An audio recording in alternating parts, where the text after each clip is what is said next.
आप लोगों को डे बुक और लेजर क्रिएशन समझ में आ गया, ठीक है। और कोई दिक्कत इसमें नहीं दिक्कत। अब हम चलते हैं टैली को शुरू करने से पहले हम टैली जो भी लेजर क्रिएट होता है, जैसे मैनुअल तरीके से जो लेजर बनता है, ठीक है, तो मैनुअल तरीके से लेजर एक बुक होती है, बुक में हम करते जाते हैं। लेकिन टैली में जो होता है लेजर बनाने से पहले उसको हमको ग्रुप समझना होता है कि कौन सा लेजर किस ग्रुप में रखा जाए कि हमारा जो रिजल्ट हो टैली का हमारे सामने अच्छे तरीके से आए। अगर हम ग्रुप को अगर सही तरीके से डिफाइन नहीं करेंगे लेजर बनाते समय, तो हमारा जो रिजल्ट होगा, बैलेंस शीट होगा, प्रॉफिट एंड लॉस होगा, ट्रायल बैलेंस होगा, सारा का सारा हमें उल्टा दिखाई देगा, गड़बड़ दिखाई देगा। तो लेजर क्रिएट करने से पहले हमें पहले उसको जो ग्रुप होता है टैली का, कि टैली ने सभी लेजरों का एक ग्रुप क्रिएट किया है, ठीक है, तो उसमें सबसे पहला होता है, टैली हम कर रहे हैं, ठीक है, इसमें होता है सबसे पहला होता है कैपिटल अकाउंट, ठीक है।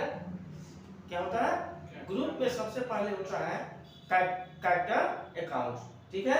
अब इसमें जो होता है इसकी यह आपकी मेन ग्रुप हो गई, और इसके अंतर्गत आपका सरप्लस एंड रिजर्व की सब ग्रुप होती है, ठीक है। यह कैपिटल अकाउंट के तहत आपका आता है सरप्लस एंड रिजर्व, ठीक है। उसके बाद से आपकी प्राइमरी जो ग्रुप होती है, यह आपकी प्राइमरी ग्रुप हो गई, यह आपकी सेकेंडरी ग्रुप हो गई, ठीक है। उसके बाद से ग्रुप आपका आता है दूसरा करेंट एसेट, ठीक है। करेंट एसेट यह दिखाता है कि आपका टैली में यानी पूरे व्यवसाय में करेंट का क्या एसेट है, क्या संपत्ति है, उसको उसमें उसके अंतर्गत प्राइमरी ग्रुप के अंतर्गत आता है, ठीक है। तो इसमें सबसे पहले आपको आता है cash in hand, cash in hand. Cash in hand क्या है बच्चों? कैश इन हैंड क्या है? कैश इन हैंड क्या है? जो हमारे पास पैसा है, व्यवसाय शुरू करने से पहले, ठीक है, हमने कुछ पूंजी रखी होगी, ठीक है, पूंजी रखी होगी ना। तो पूंजी जब जो रखी जाती है यानी मेरे हाथ में है, उसको कैश, तो हमने आप लोगों को क्या बताया था, डे बुक और लेजर क्रिएशन करना मैनुअल तरीके से। लेकिन टैली में जो भी लेजर हम क्रिएशन करते हैं उसकी एक ग्रुप होती है, ग्रुप के तहत हम लेजर को डालते हैं। अगर ग्रुप के तहत लेजर को नहीं डालेंगे तो हमारी बैलेंस शीट जो होगी गड़बड़ दिखाई देगी, ठीक है। तो हमें लेजर क्रिएट करने से पहले हमें उसके ग्रुप को समझना होगा कि कौन से लेजर को किस ग्रुप के अंतर्गत रखा जाए, ठीक है। तो सबसे पहले होता है इसमें ग्रुप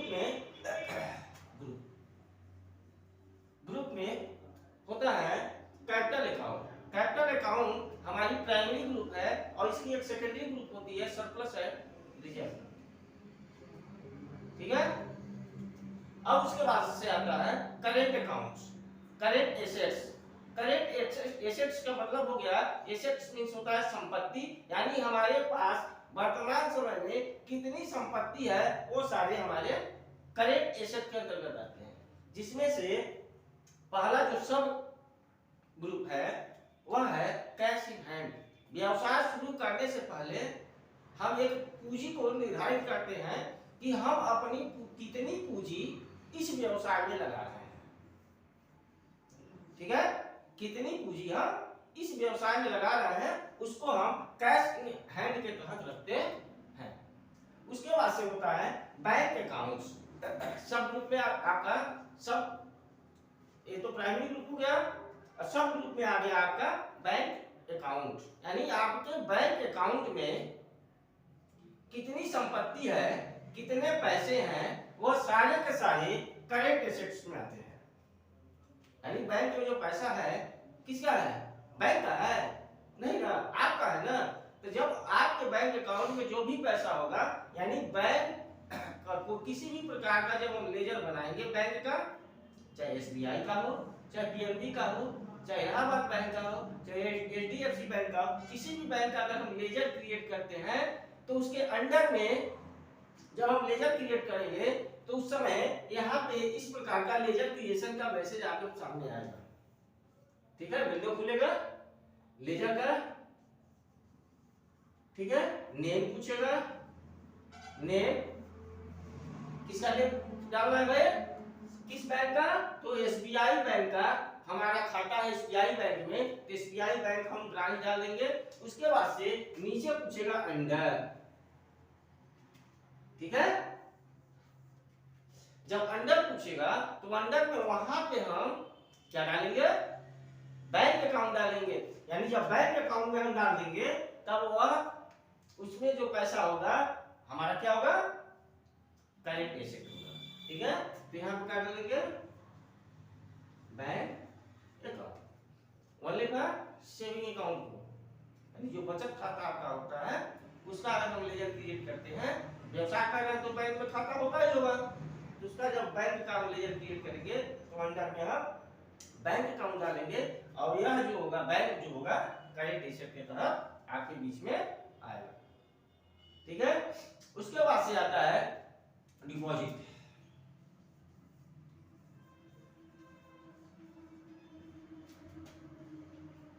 डिपॉजिट उसके बाद से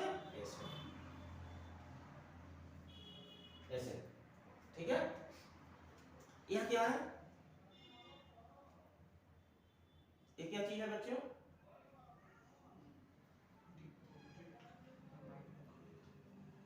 बेटा नहीं क्लियर हो रहा। डिपॉजिट एसेट्स का मतलब हो गया, एक तो हमने बैंक में खाता खोला है, ठीक है, और उसके बाद से कुछ ऐसे संपत्ति होती है, धन होते हैं जिनको हम फिक्स करते हैं। आप किसी भी बैंक में जाइएगा, एक चीज हम आपको बता दें, आप किसी भी बैंक में जाइएगा, अगर आपका बचत खाता है, ठीक है, अगर बचत खाता है तो बचत खाते का अकाउंट नंबर अलग होता है। अगर हम उसी बैंक से लोन ले रहे हैं तो उसका जो अकाउंट नंबर होगा अलग होगा।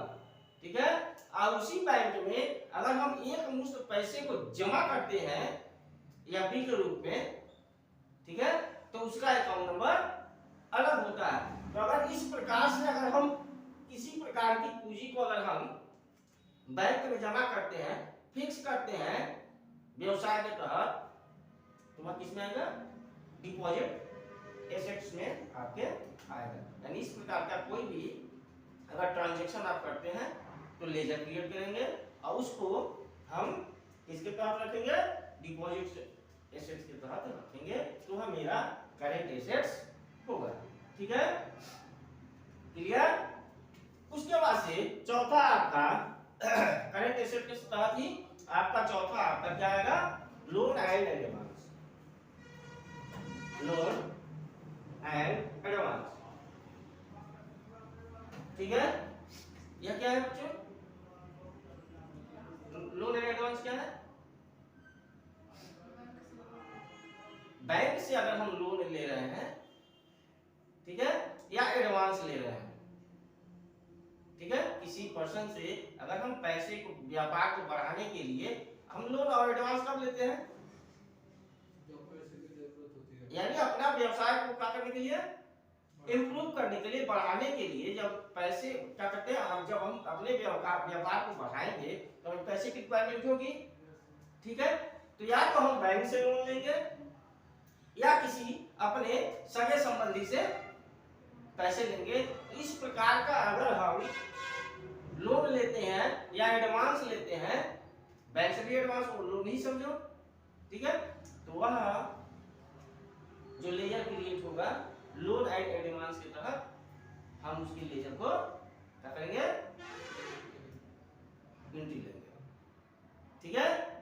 उसके बाद से आपका आता है सैंडी डेप्टर।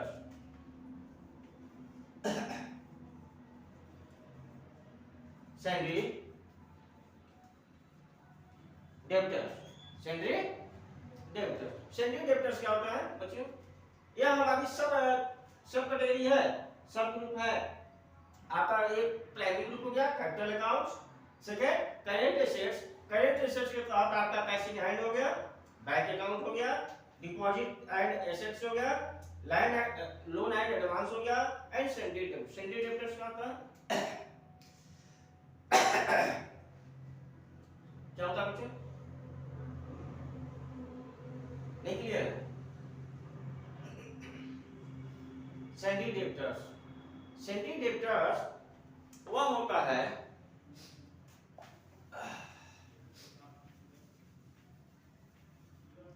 जो हमारे वहां से, ठीक है, उधारी में माल खरीद करके लेके जाता है, यानी जिसको सैंडी डेप्टर्स के तहत रखते हैं। डेप्टर मतलब क्या होता है?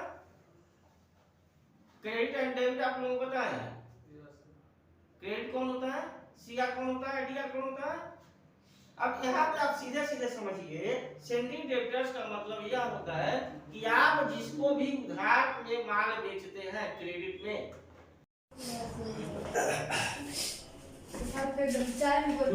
तो हमने आपको क्या बताया? Sandy debtors. Sandy debtors, Sandy debtors किसको कहते हैं?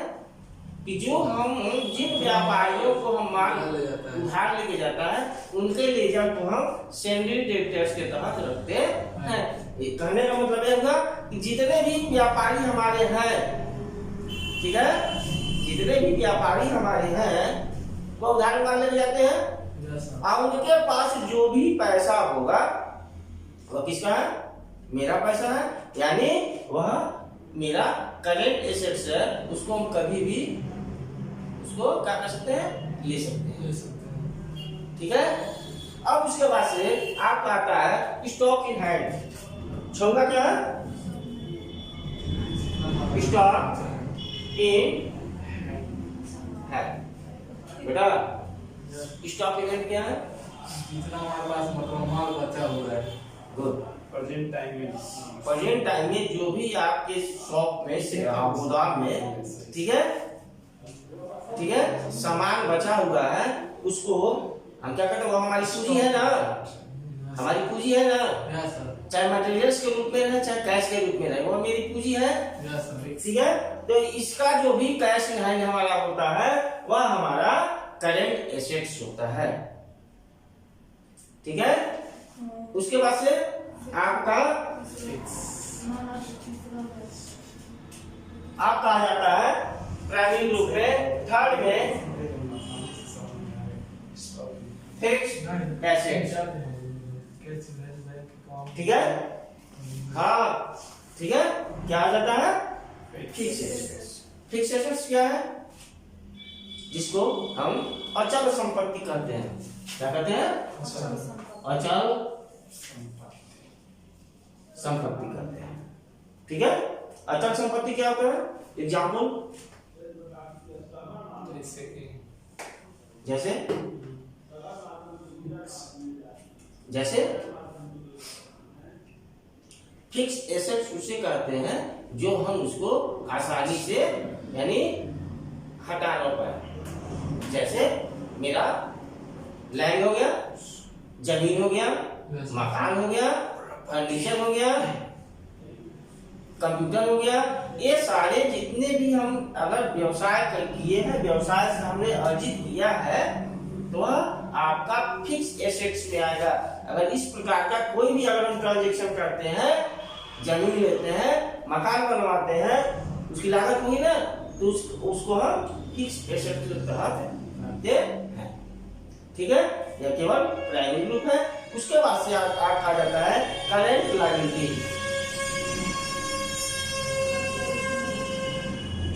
करेंट लायबिलिटी क्या जाता है? क्या जाता है?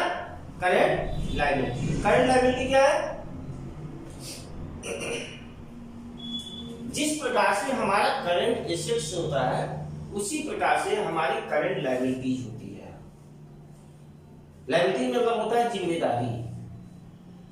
हमारी जिम्मेदारी क्या है? अगर हमारी करंट एसेट्स इतने हैं तो हमारी जिम्मेदारियां भी है ना, ठीक है। तो करंट लायबिलिटीज में आपका आ जाता है, सबसे पहले आ जाता है आपका ड्यूटीज एंड टैक्सेस।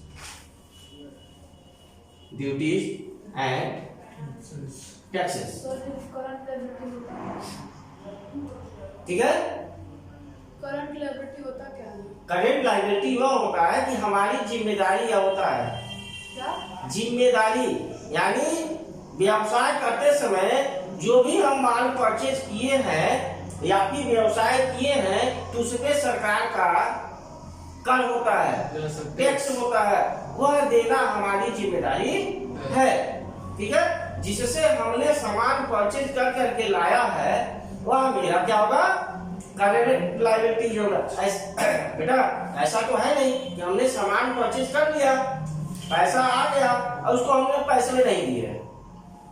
बेटा हमने उसको पैसा नहीं दिया, ऐसा नहीं है, हमको उसको पैसा देना है ना, ठीक है। तो वह करंट लायबिलिटीज में आपका आ जाता है, ठीक है। उसके बाद से इसमें आ जाता है दूसरा आपका आ जाता है सैंडरी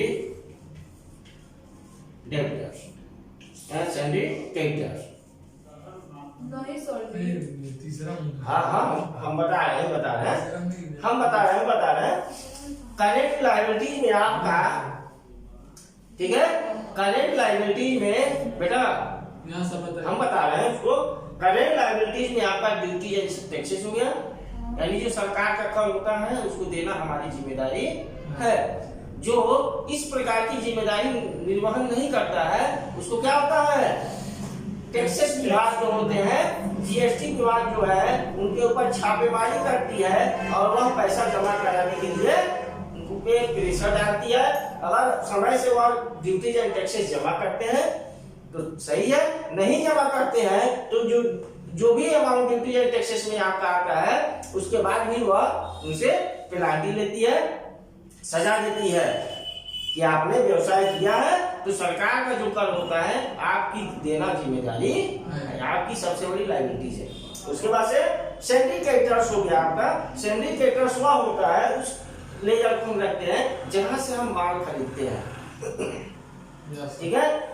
जहां से भी हम माल खरीदते हैं उसको हम सैंडरी क्या कहते हैं? क्रेडिटर्स कहते हैं, ठीक है। जहां से हम परचेज करेंगे उसको क्या करेंगे? सैंडरी क्रेडिटर्स के तहत डालेंगे। उसके बाद से आप कहता है, उसके बाद से प्रीवियस अमाउंट्स, ठीक है। ये भी आप लोगों का एक लायबिलिटीज है जिसको हम सही तरीके से आपको अगले क्लास में डिफाइन कर देंगे कि यह किस प्रकार की आपकी लायबिलिटीज है, ठीक है।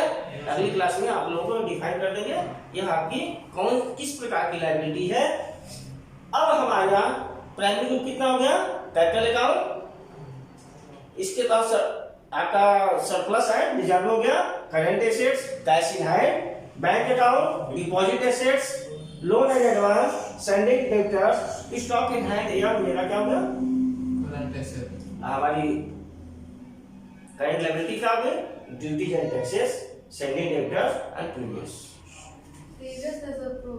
प्रोवाइजर है, ठीक है। अब उसके बाद से हमारे सामने आ जाता है जो पांचवा जो है लोन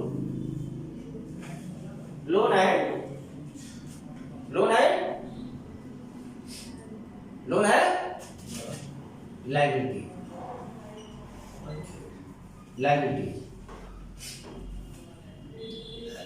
एक यहाँ पे हमने लोन दिखाया करंट एसेट्स में, ठीक है। यहाँ पे हमारी क्या है? लोन लायबिलिटीज है, यानी हम किसी भी प्रकार के बैंक से अगर लोन लिए हैं तो लोन चुकाना हमारी, और लोन नहीं चुकाएंगे तो क्या होगा? लोन नहीं चुकाएंगे बैंक में तो क्या होगा? बैंक वाले आकर के हमारे घर को क्या करेंगे, जब्त कर लेंगे। इसलिए लोन, यह जो लोन है, लोन भी हमारी क्या है, लायबिलिटी है। यह आपकी क्या है, प्राइमरी ग्रुप है। इसके तहत जो आता है आपका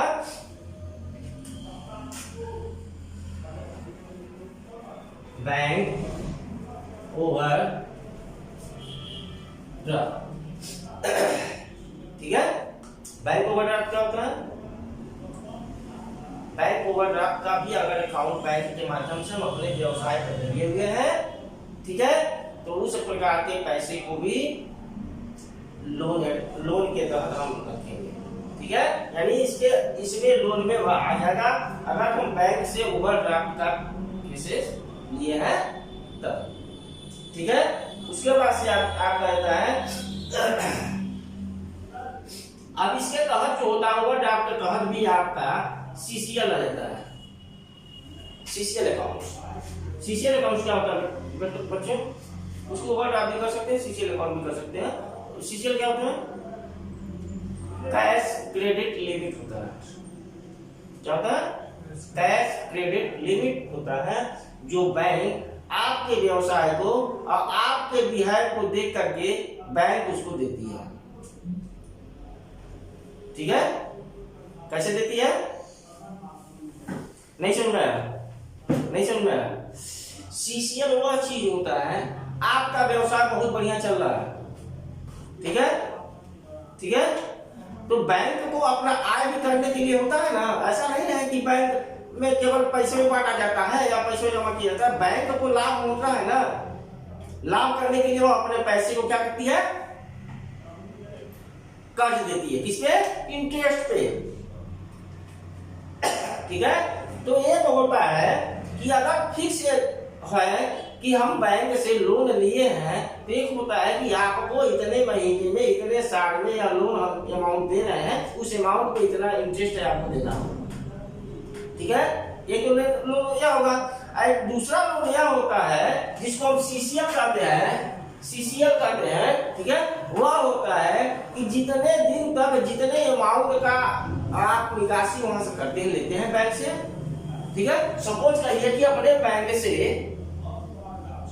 50,000 रुपया आपने लिया, ठीक है, और 5वें दिन 5 ही दिन में हाई बेज में ले आकर के उसको बैंक में जमा कर दिया, तो जो भी 50,000 रुपये का 5 दिन का ही जो जितना इंटरेस्ट होगा, जो भी निर्धारित इंटरेस्ट होगा, वह केवल 5 ही दिन का आपको लगेगा। आपने बैंक में पैसा जमा कर दिया, फिर से उसको आपका क्या हो गया, जीरो हो गया। तो यह कैश की जो लिमिट है वह बैंक निर्धारित करती है सीसीएल का कि आप हमारे बैंक से कितना पैसा ले सकते हैं, लिमिट उसकी होती है। यानी अगर हमारी लिमिट 2 लाख की है, ठीक है, तो बैंक हमको एक मुश्त 2 लाख रुपया दे देगी। अगर हम चाहेंगे कि 2,50,000 रुपया बैंक दे दे, तो वह बैंक नहीं देगी। यानी हमें 2 लाख रुपए में ही ट्रांजेक्शन करना है, ठीक है। अगर 2 लाख रुपए का सीसीएल को हम खूब बढ़िया से चलाते हैं, ठीक है, तो बैंक जान जाती है कि अब व्यापारी बहुत ही अच्छा है, समय से निकालता है, समय से ला कर दे देता है, तो अगले वित्तीय वर्ष में संभव है बैंक आप भी इस लिमिट को क्या कर दे, दुगना कर सकती है, तिगुना कर सकती है, 4 गुना कर सकती है। वह बैंक की अपनी विवेक के ऊपर डिपेंड करता है, ठीक है। इस प्रकार के जो भी अकाउंट होंगे हमारे किसमें आएंगे, बैंक ओवरड्राफ्ट या सीसीएल में, ठीक है। उसके बाद से आता है आपका सिक्योर्ड लोन। क्या था, secured loan, secured loan. Secured loan क्या होता है, सिक्योर्ड लोन वह होता है कि एकदम फिक्स होता है कि आपको हम 5 लाख रुपया कर्ज देंगे, लेकिन हमें इसके बदले सिक्योरिटी चाहिए। तो सिक्योरिटी में आपके घर के कागज जो रजिस्टर्ड होता है, ठीक है, खेत के कागज, उतनी संपत्ति जितना अमाउंट वह लोन देगी उतने अमाउंट से ज्यादा का वह सिक्योरिटी लेती है। और प्लस उसके बाद से बैंक आपसे एक गारंटर भी मांगती है कि भाई जब आप अगर भग जाते हैं, पैसा नहीं देते हैं, तो आपको पकड़वाने में और पैसा वसूलवाने में वह व्यक्ति आप बैंक की मदद करे। जिस प्रकार से आप उस व्यापारी को बैंक से लोन दिलाने में उसका सहयोग किया, ठीक है, तो आप बैंक और उस व्यापारी के क्या होंगे, सहयोगी होंगे। अगर आप बढ़िया है बढ़िया है, नहीं तो जिस दिन आप भागे, पैसा नहीं जमा किए, तो बैंक किसको पकड़ेगी, गारंटर को पकड़ती है कि चलिए भाई उससे हमको मिलवाइए, उससे जो पैसा है पैसा हमारा जमा करवाइए, ठीक है। ठीक है, अब इस कितने हमारे ग्रुप हो गए, कैपिटल अकाउंट के साथ surplus and reserve, current assets में कौन आ गया हमारा, cash in hand, bank account, deposit, loan and advance, sundry debtors जिसको हम माल बेचते हैं उधारी में, स्टॉक इन हैंड जो भी हमारा माल गोदाम में पड़ा हुआ है, दुकान में पड़ा हुआ है, वह मेरा सारा क्या हो गया, करंट एसेट्स है। उसके बाद सब फिक्स एसेट्स हो जाते हैं जिसको हम अचल संपत्ति कहते हैं। करंट लायबिलिटीज जो है, करंट लायबिलिटीज जो हमारी duties and taxes, syndicators and provisions, ठीक है। अब उसके बाद से हमारा जो आ जाता है लोन, ठीक है, वो भी हमारी लायबिलिटी है। बैंक से किसी भी प्रकार का लोन ओवरड्राफ्ट के रूप में हो या सीसीएल के रूप में हो, वह हमारी क्या होता है, लोन के तहत आता है, ठीक है। उसके बाद से एक आता है चौथा जो होता है वह आपका सस्पेंस होता है, नहीं सर, सस्पेंस अकाउंट, अनसिक्योर्ड, हाँ, इसके तहत एक आता है आपका अनसिक्योर्ड लोन। सिक्योर्ड लोन हो गया, तीसरा हो गया अनसिक्योर्ड लोन। अनसिक्योर्ड लोन किसको कहते हैं, जिस प्रकार से हमने बैंक से लिया सिक्योर्ड लोन, ठीक है। अब अनसिक्योर्ड लोन किसको कहते हैं, अनसिक्योर्ड लोन उसको कहते हैं उस लेजर के तहत रखेंगे जो सिक्योर्ड नहीं है। यानी बैंक ने कहा, बेटा बैंक ने कहा, बैंक से अगर हम लोन लेते हैं तो अगर हमें 5 साल का टाइम देता है, 5 इयर्स का टाइम देता है कि आपको 5 साल में पैसा भी ब्याज जमा करना है, वह बैंक सिक्योर्ड हो गया, सिक्योर्ड लोन हो गया। दूसरा लोन क्या होता है, अनसिक्योर्ड लोन होता है। जैसे बैंक छोड़ करके हम किसी बाहरी व्यक्ति से पैसा लेते हैं तो वह क्या होता है, अनसिक्योर्ड लोन होता है। क्यों? क्योंकि बैंक का जो इंटरेस्ट होगा फिक्स होगा, और जो बाहर से पैसा, हम मार्केट से पैसा उठाते हैं, ठीक है बेटा, मार्केट से हम पैसा उठाते हैं, उसका किसी भी प्रकार का सिक्योरिटी नहीं रहती है बेटा, तो वह अपना ब्याज दर कभी भी बढ़ा सकता है और कभी भी आपसे पैसा तुरंत मांग सकता है। उसके पास आप बैंक से कह सकते हैं कि आपने हमें 5 साल के लिए दिया था, तो अब 20 में क्यों हमसे मांग रहे हैं, हम नहीं दे पाएंगे। लेकिन अगर किसी मार्केट से पैसा उठाए हुए हैं तो क्या करेगा, तुरंत मांग देगा तो जवाबदेही होगी, और तो कहेगा, क्या कहेगा बेटा, वो क्या कहेगा कि हमें जरूरत है, हमें अभी पैसा चाहिए, चाहे आप कहीं से लेके आइए, ठीक है, तो आपको वो प्रेशर बनेगा। तो इस प्रकार के अगर पैसे अपने व्यवसाय में इन्वेस्ट कर रहे हैं जो मार्केट से हो, तो उसको अनसिक्योर्ड लोन के तहत रखेंगे। हम कहेंगे कि इस प्रकार के जो भी अनसिक्योर्ड लोन होते हैं आप मार्केट से नो उठाएं तो ही बेहतर, ठीक, समझ में आया। तो अगर हम मार्केट से पैसा अनसिक्योर्ड के रूप में उठा रहे हैं, उसको तो लोन एंड लायबिलिटीज के तहत होगा, जिसको हम अनसिक्योर्ड लोन के तहत रखते हैं। ठीक है। उसके बाद से आता रहता है सस्पेंस अकाउंट। सातवां क्या आता है? Suspense account. सस्पेंस अकाउंट किसको कहते हैं? बोलो बेटा। सस्पेंस में होता क्या है? संदेहास्पद, यही होता है ना, संदेहास्पद, यानी वह उस अकाउंट, संदेहास्पद मतलब यह कि हमें डिसाइड नहीं होता है कि वह पैसा कहां से आया है। सपोज करो कि आपके बैंक अकाउंट में, ठीक है बेटा, वह आपके बैंक अकाउंट में 10,000 रुपया आया। कितना आया?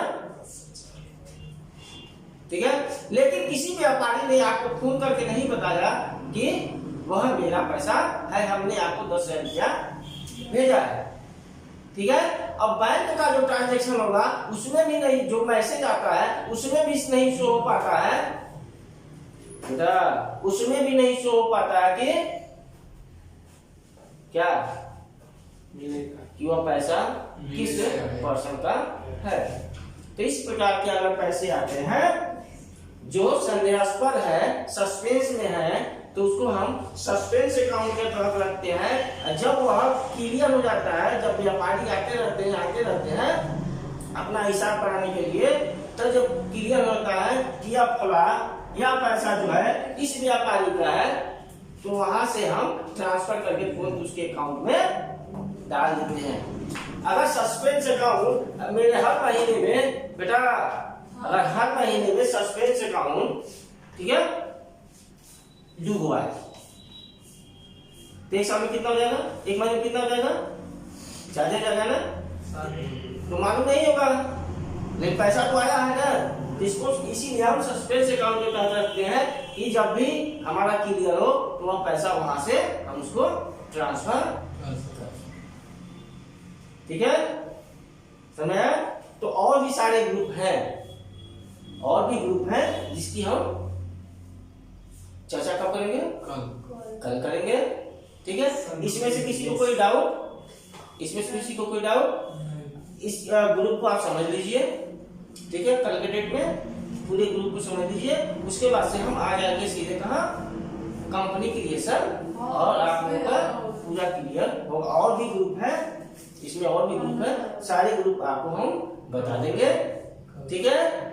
इसमें कहीं भी आपको कहीं कोई किसी प्रकार की कंफ्यूजन होगा तो आप हमसे कल के डेट में चर्चा कर सकते हैं।